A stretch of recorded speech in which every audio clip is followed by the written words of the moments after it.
Good morning. Long time no talk, but Autumn Carnival starting this weekend in earnest. And just a matter of interest, you may not have realised that the diary is continuing on. We still have books and magazines on sale at the ebook shop. And yes, we have pop occasional selections in, like the one on February the 24th. This horse could lead all the way, and Natural Leader currently $4 favourite. Unfortunately, 4 lengths in front with just about 100 metres or so, and got tossed at the finish. But the tab was giving money back second or third, so I was lucky to get money back on that one, and possibly so should you. And I noticed that the tab has had a great result, a great result. Anyway, so we're going to tomorrow now, and I've got Randwick and Flemington up because they're the ones that count.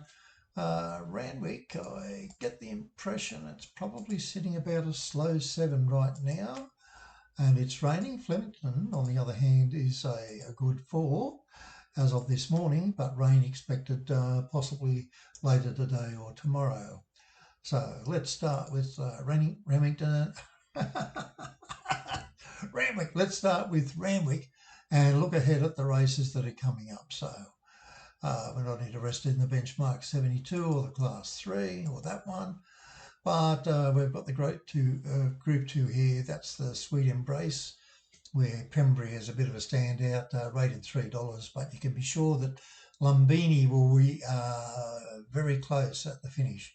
So that's something to look at. And when we look at the rating for the wet track, it's these top 2 horses are the ones that have done okay in the wet so far. Limited form, of course, in race 5. We have got Warwoven on top, rated a good chance, and it is favourite as it turns out. Also has done well in the wet, along with Star of Jamaica and Outspun. So if you turn your caps on, you can read what I'm saying so that you can note down anything that you need. Okay, in race 6, a lot of these horses are resuming first or second up or whatever, but without it, it's a knockout on top. Most of the horses are good in the wet, but then again, you've got to take into account the fact that Vienna Rose, second up, if, for example, we look here and we say, okay, how to do second up, and it says here that it's had 2 second up runs for a first and a second. So if you took that 20-point penalty off, it'd be up 73, and it would actually be on top. And it looks like it will be in the pre-post market. It's going to be quite a good price. But then again, a lot of them are. It's likely to be a very open race. In race 7, first leg of the quaddie, this is the Surround Stakes. Tempted's on top. Virtually hard to see any opposition to it after its good win last start. Now, in race 8, Autumn Glow, well, the chance of it losing is probably about 10 to 1 on. So the only one you need. However, Sea Wolf, second up, it could come up to a run of 77.4, which is still 10 points behind Autumn Glow. And race 9, we've got the Instructor on top. Once again, because it's had 2 or 3 runs from a spell. When you look at King of Rosso, it's got a 20-point penalty. The reason for that is hasn't had a run since the 17th of January. So that's about 20 odd days. If you look at its previous runs though, at Wyong, 32-day break, it ran a 70.7, so it could go better than that. And here it is at Rose Hill in July last year, come up from a break of 35 and was able to win. So really, if we knocked that down and said, no, let's see what it comes up with when we take the penalty off, which seems a reasonable thing to me. The beauty of the GTX program, which unfortunately we're no longer selling it, but those who have got it can resubscribe, of course. Okay, so that brings King of Rosso up to the top, just ahead of Instructor.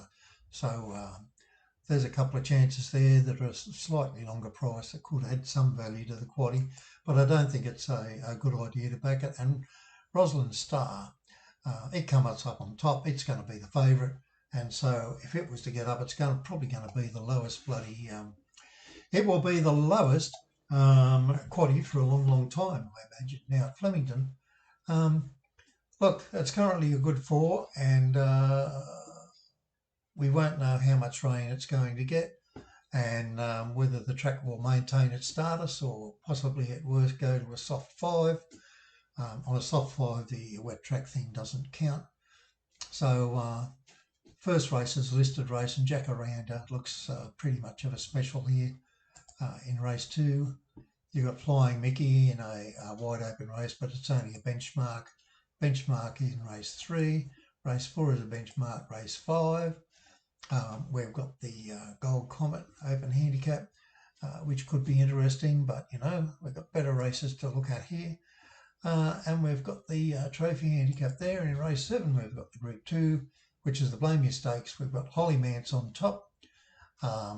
Pretty happy with that. Air Assault would be a 72.8 if that one, which is second up. Let's just see if it's done anything second up. 6 starts second up, including our last prep.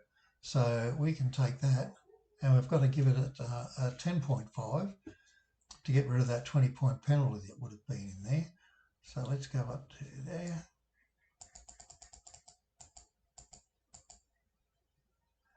And if we go back there, we can see that Air Assault now rates on top ahead of Hollymance. So they are, you know, likely to be the first, second or third favourite. So yes, we're likely to be on those in the first leg of the quaddie, and no complaints about that. And Exuto, it'll probably run a bit better today. It was a good run first up. Like the horse, it's one that's just missed, as you can see in the previous form. We tipped it about 3 or 4 times, and it just missed every time. In race 8, second leg of the quaddie, well, guess what? That's the Australian Guineas. We have equal favourites in 60s and Observer, and that's the way you've got to go, to be honest. I don't see any challenges there. And in race 9, we have Alpha Suvi, Sophie, that's in the English Sprint. And we can see here it's a fairly open race. So Sophie, Nashville Jack, Signature Sand, they would be the main ones, with a bit of a chance for number 11, which is going to be first up. In race 10, and what have we got here? We have just a benchmark handicap, but you can see here we've got 2 virtual equal favourites in Foremost and Ambassadorial. And if we go down here, we've got Georgia Got Mad's got a 20-point penalty. And even if we took the penalty off, it's probably more likely that the penalty is because it's got a low strike rate, only a 12% win strike. We don't want to be on those low strike rate horses, even though it was a very good run last time. So, sitting on those 2 at the top mainly, fine on Ambassadorial. Ambassadorial is going to be the favourite. And of course, Fear or Not, it's been fabulous recently, so you wouldn't want to not be on that. So just going back here, reminding you again, Professional Punter's Diary, we'll still have something there, probably tomorrow again, and off we go. So enjoy viewing, and don't forget, if you're not already subscribed, subscribe, and you can set yourself up so you can be notified every time I have a new video, and I'm shortly going to add some. Do wish you good luck. Thanks for watching.